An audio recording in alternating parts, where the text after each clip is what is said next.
എന്തെങ്കിലും രക്ഷയ്ക്ക് വേണ്ടിയാണോ RSSനെ കണ്ടത്? അല്ലെ, ഞാൻ RSSനെ കണ്ട കാര്യത്തെ പറ്റി നിങ്ങൾ ചോദിച്ചതിന് മറുപടി പറയാം. കുറച്ചു നേരം ആയല്ലോ, ഞാൻ വെയിറ്റ് ചെയ്യുന്നു. ഞാൻ പറയേണ്ടത് പറയട്ടെ. അപ്പോൾ CPIയും കോൺഗ്രസും മുഖ്യമന്ത്രിയെയും P ശശിയെയും സംരക്ഷിക്കുവാനാണ് ശ്രമിക്കുന്നത്. അവര് VD സതീശനും പിണറായി വിജയനും തമ്മിലുള്ള ഒത്തുതീർപ്പാണത്. ADGP ശിവശങ്കരനെ പോലെ ADGPയെ കൊണ്ടുവന്ന് മുഖ്യമന്ത്രിയെ രക്ഷിക്കുക.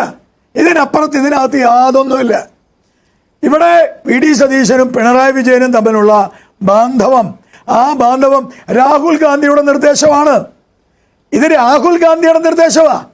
ഇനി രാഹുൽ ഗാന്ധിയുടെ നിർദ്ദേശം ഇല്ലാന്ന് വിചാരിക്കാം. ഞാൻ ഈ ഷഫീറിനോട് ചോദിക്കാം, നിങ്ങൾക്ക് ധൈര്യമുണ്ടോ ഷഫീറെ, അടുത്ത തെരഞ്ഞെടുപ്പിൽ BJPയും കോൺഗ്രസും ഒന്നാകാൻ പോകുന്നു എന്നാണല്ലോ നിങ്ങൾ പറഞ്ഞത്. എങ്കിൽ ഞാൻ ചോദിക്കുന്നു, നിങ്ങൾക്ക് ധൈര്യമുണ്ടോ? രാഹുൽ ഗാന്ധിയോട് പറ, ഈ CPMനെ നമ്മുടെ സഖ്യത്തിൽ നിന്ന്, ഈ ND സഖ്യത്തിൽ നിന്ന് പുറത്താക്കാൻ ധൈര്യമുണ്ടോ? അപ്പൊ കർണാടകയ്ക്ക് വെളിയിൽ CPM വേണം, ഡൽഹിയിൽ CPM വേണം.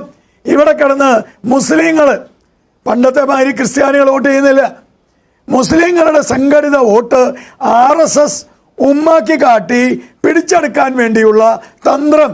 ഞാൻ പറയുന്നു, പിണറായി വിജയനെ രക്ഷിക്കണം.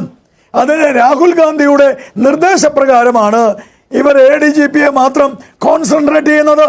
ആ രാഹുൽ ഗാന്ധിക്കെതിരെയാണ് പിണറായി വിജയൻ രാജിവെക്കണമെന്ന് പറയുന്നില്ല. ഒരു രാഹുൽ പിണറായി തെരഞ്ഞെടുപ്പിൽ നമ്മൾ കണ്ടത്. രാഹുൽ ഗാന്ധി മറ്റ് ഇന്ത്യ മുന്നണി നേതാക്കൾക്കെതിരെ ഒന്നും പറയാതിരിക്കെ തന്നെ കേരളത്തിൽ വന്ന് കേന്ദ്ര അന്വേഷണ ഏജൻസികൾ എന്തുകൊണ്ട് പിണറായിയുടെ അടുക്കിലേക്ക് പോകുന്നില്ല എന്നൊരു ചോദ്യം ചോദിച്ചതിന്റെ പേരിലുള്ള പുകിൽ നമ്മൾ കേട്ടതല്ലേ?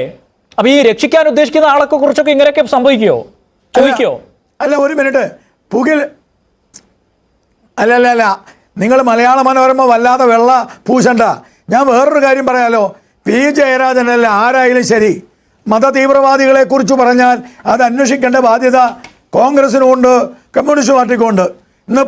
ഇന്ന് പ്രേമചന്ദ്രൻ അങ്ങ് തങ്ങൾപ്പടിയിൽ പോയി തങ്ങളെ കണ്ടിട്ട് P ജയരാജൻ ഉന്നയിച്ചത് മുഴുവൻ തെറ്റാണ് എന്നാ പറഞ്ഞത്. P ജയരാജൻ ഉന്നയിച്ചത് മുസ്ലിം ലീഗിനെ കുറിച്ചല്ല, P ജയരാജൻ ഉന്നയിച്ചത് മുസ്ലിം മത തീവ്രവാദികളെ കുറിച്ചാണ്. ഇപ്പൊ ഇവിടെ ഷഫീർ മുസ്ലിം മത തീവ്രവാദികൾക്ക് അനുകൂല നിലപാട് സ്വീകരിക്കുകയാണ്. അത് ആരുടെ താല്പര്യമാണ്? അത് രാഹുൽ ഗാന്ധി.